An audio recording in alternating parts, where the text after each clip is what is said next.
Our breaking news today, the family of the American footballer O.J. Simpson say he has died. They said he succumbed to cancer on Wednesday and was surrounded by his children and grandchildren. It's the revelation no one thought they'd ever hear.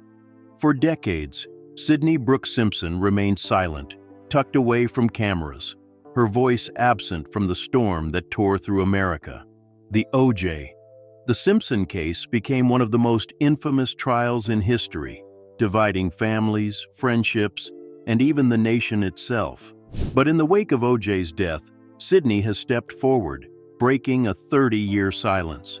Her words are not just a testimony, but a key that unlocks one of the darkest mysteries in modern history. What she finally revealed leaves no room for denial or speculation. When news broke of O.J. Simpson's death in April 2024, the world paused. Headlines flashed across screens, social media ignited, and the country revisited memories of the trial that had once gripped every living room. But this time, it wasn't just the death of a controversial figure being discussed.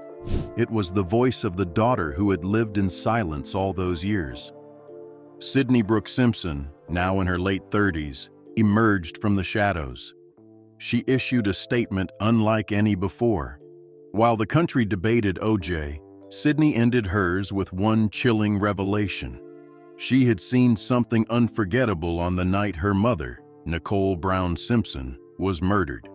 For decades, Sydney carried this memory like an invisible scar, forced to erase it publicly while privately reliving the sound of footsteps, the crash of a struggle, and the silence that followed. Now, with her father gone, the weight she had been carrying became too heavy to keep hidden.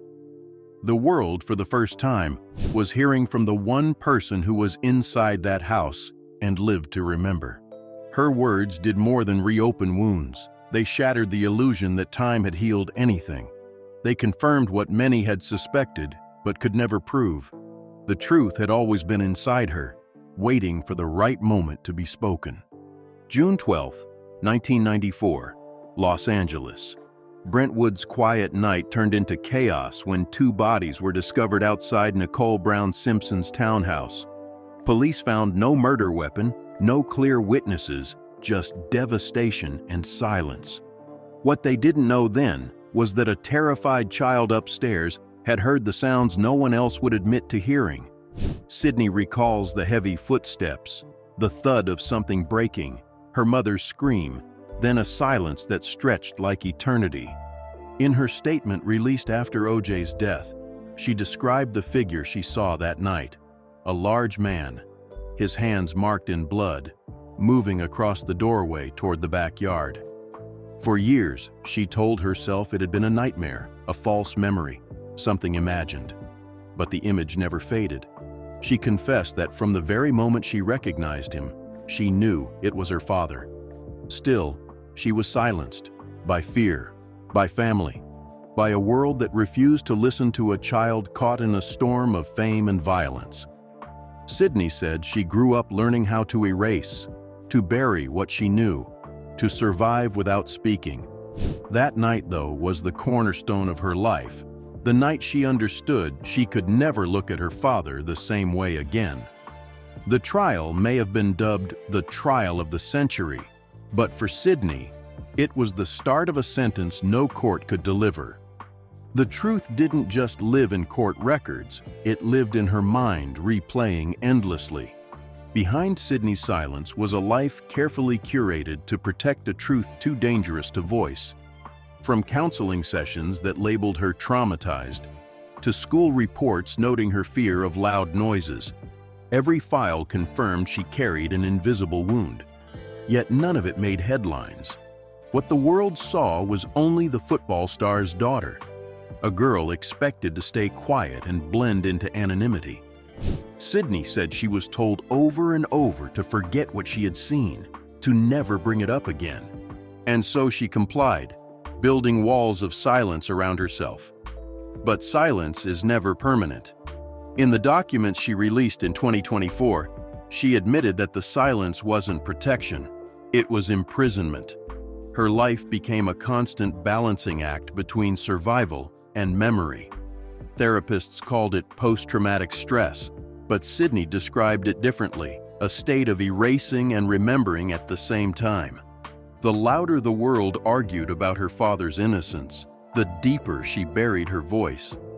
And yet, deep down, she always knew the day would come when she could not carry it anymore. The night she finally spoke wasn't about revenge or rewriting history. It was about freeing herself from the chains that had bound her since childhood. The awful truth wasn't only about what she saw, it was about how she had been forced to live with it, alone, for 30 years.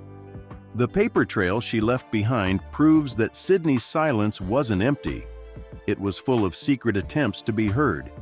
In 2019, after a meeting with OJ in Florida, she wrote a private statement. OJ had handed her a copy of his book, If I Did It, telling her she'd understand him better if she read it. Sydney described that moment as chilling.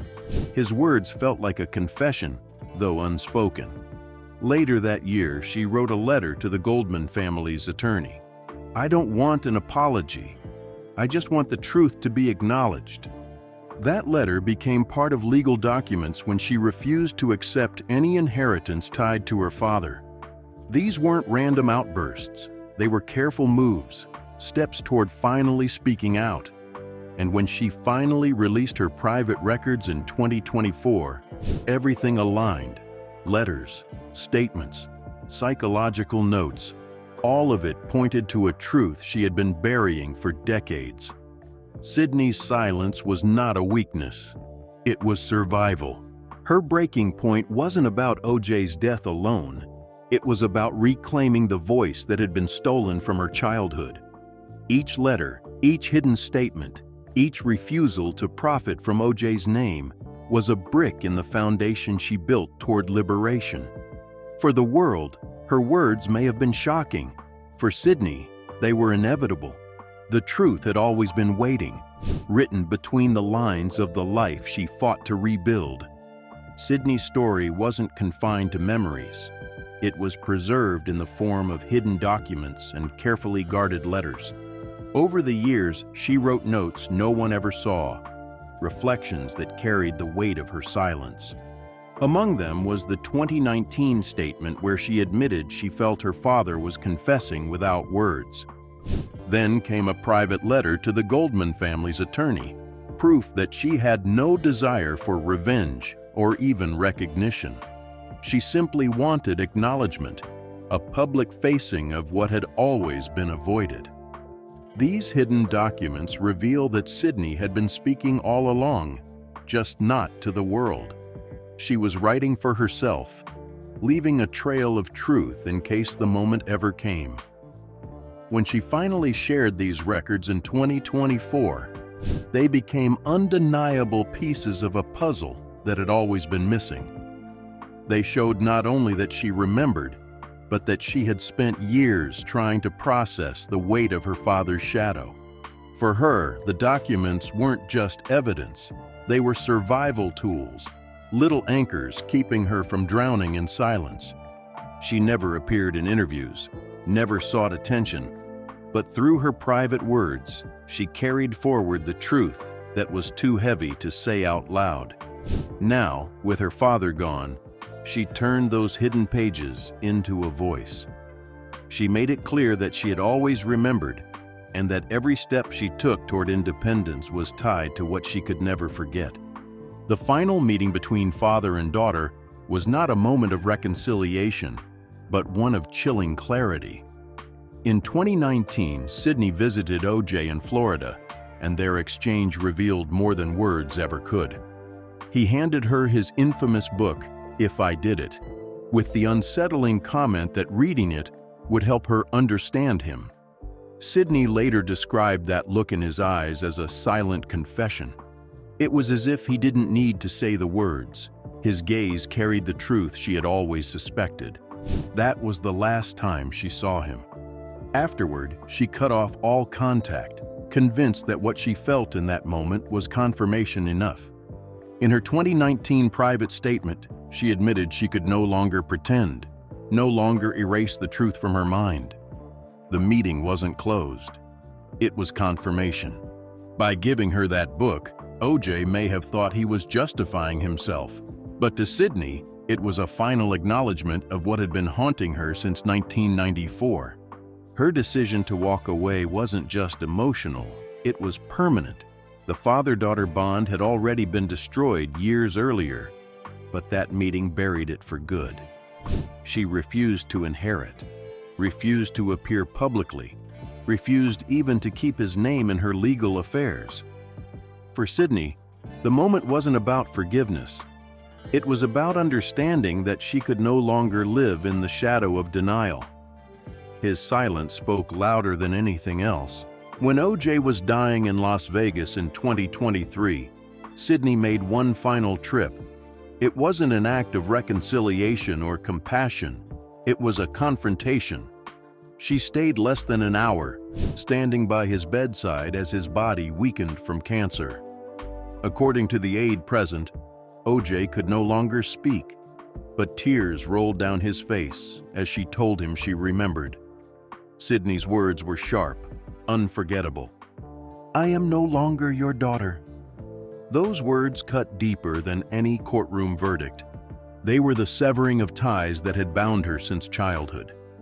For decades, the world speculated about their relationship, about whether Sydney defended him privately or distanced herself completely.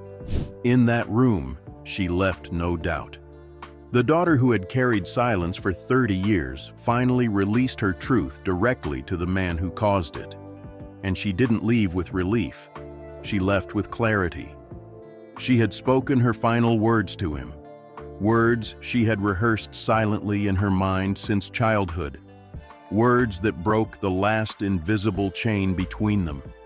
O.J. couldn't answer, but in his tears, she saw the acknowledgement she had been denied her whole life.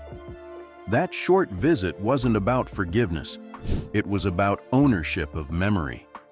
Sydney left the room lighter, not because the pain was gone, but because the silence had finally been broken. Her decision to reject every piece of inheritance shocked many, but for Sydney, it was simple. She would not accept money tied to blood. In May 2024, legal documents confirmed her refusal to take any share of O.J.'s estate. She wrote, "I cannot accept anything that has my mother's blood on it." It was a statement of moral clarity, rejecting millions in assets and undisclosed investments. By disowning everything, Sydney proved her separation was not symbolic. It was concrete, legal, final. For decades, critics speculated that children of notorious figures secretly benefited from their family names. Sydney wanted the opposite. She dismantled every link, even walking away from wealth that could have secured her life forever. To her, acceptance would have been betrayal. She would rather build her own foundation than profit from a legacy soaked in violence. And she did. Her businesses, her properties, her financial independence were entirely her own. Each contract, each company filing, each investment bore her name, not her father's. Her refusal to accept the inheritance wasn't just about money. It was about cleansing her life from his shadow. It was about proving that her survival, her strength, and her future belonged solely to her, not to the man who destroyed her family. That rejection was more powerful than any confession. It was a declaration of independence. Sydney's rebuilding was not a sudden transformation, but the slow, deliberate work of a woman determined to cut every invisible cord that tied her back to Brentwood. After graduating from Boston University with a degree in sociology and a focus on criminology, she quietly entered the workforce. She wasn't chasing fame, not trying to cash in on the Simpson name. Instead, she stepped into nonprofit work supporting children who had lived through domestic violence. Her managers described her as quiet but empathetic, a woman who instinctively understood the wounds these kids carried because she had once carried them herself. That period, though brief, revealed her strength. She wasn't just surviving, She was channeling her pain into purpose. When she transitioned into real estate, it wasn't glamorous. She co-founded a small company that bought and renovated houses, working long hours, keeping her name off the spotlight. Every decision was practical, deliberate, and strategic. What mattered wasn't the number of properties she owned, but the independence they represented. Legal documents confirmed her assets were always signed under her full name, never hidden behind trusts, never linked to her father. To Sydney, ownership was more than business. It was freedom carved out with her own hands. As she built financial stability, she also learned to build walls against the outside world. She refused interviews, rejected offers to appear in documentaries, and ensured her lawyers blocked her name from public requests. Not once did she waver, even when money and publicity were offered. Her refusal wasn't fueled by fear, it was a choice born from clarity. She had learned as a child that privacy is survival. As an adult, she transformed privacy into power. By stepping away from the circus that defined OJ's life, she ensured her own life would never be a sequel to his story. Sydney's independence was holistic, financial, psychological, and legal. She structured her marriage, her family, and her businesses so that no trace of OJ could seep through. Even as she raised her own daughter, she made it clear she wanted her child to inherit nothing but stability, safety, and a name untainted by scandal. This was her ultimate act of defiance, to live not as OJ's daughter, but as Sydney Brooks Simpson, a woman who built her own empire of silence, strength, and survival. Her silence over the years often appeared like absence, but it was in fact her strongest weapon. By choosing privacy, she was choosing to rewrite her life on her own terms. And when she finally broke that silence, the world realized how carefully she had been shaping her future. Sydney's life is not defined by tabloid headlines or sensational courtroom drama, but by the quiet empire she has created out of resilience. In 2017, she expanded her reach in real estate through JMI Investment Properties, a company she co-founded and eventually led as majority shareholder and CEO. The business didn't just succeed, it flourished, reporting millions in value and consistent growth, proof that her financial independence was real, self-earned, and untouchable.